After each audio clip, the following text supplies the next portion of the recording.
চলছে Paris Olympic 2024। শুরু হতে যাচ্ছে প্যারিস অলিম্পিকের কোয়ার্টার ফাইনাল। অলিম্পিক ফুটবলের বিগ ম্যাচ, ব্লকবাস্টার ম্যাচ বললেও ভুল হবে না। আর্জেন্টিনা বনাম ফ্রান্স আরও একবার মুখোমুখি ফুটবলের বড় মঞ্চে। 2018 সালের বিশ্বকাপের রাউন্ড অফ 16-এ ফ্রান্স আর্জেন্টিনা মুখোমুখি হয়েছিল। সেইখানে আর্জেন্টিনাকে ফ্রান্স 4-3 গোলের ব্যবধানে পরাজয় করে। 2022 সালের বিশ্বকাপ ফাইনালে ট্রাইব্রেকারে ফ্রান্সকে হারায় আর্জেন্টিনা। এরপরেই ফ্রান্স আর্জেন্টিনার দ্বৈরথের রং মাত্রা ছাড়িয়েছে বহুদূর। মাঠের ফুটবলে দেখা না হলেও কথার উত্তাপ ছাড়িয়েছেন দুই দলের সাবেক ও বর্তমান তারকারা। এইবার অলিম্পিকে ফ্রান্সের মাটিতেই মুখোমুখি হতে যাচ্ছে টিম আর্জেন্টিনা।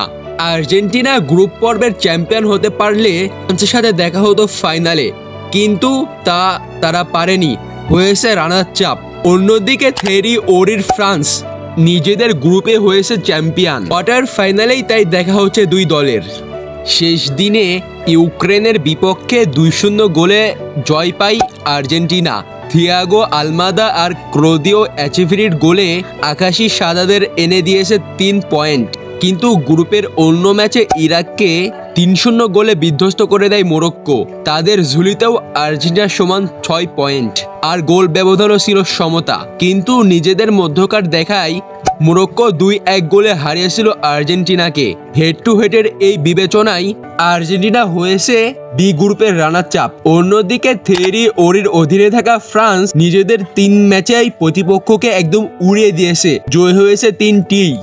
অলিম্পিক কোয়ার্টার ফাইনালে দুই দল মুখোমুখি হবে বাংলাদেশ সময় 3 তারিখ 2 আগস্ট দিবাগত রাত 1টায়। আপনাদের কি মনে হয় শেষ পর্যন্ত এই লড়াইয়ে কারা শেষ হাসি হাসবে? জানিয়ে দিন কমেন্ট বক্সে, এবং ফুটবলের সকল আপডেট পেতে আমাদের সাথেই থাকুন। ধন্যবাদ।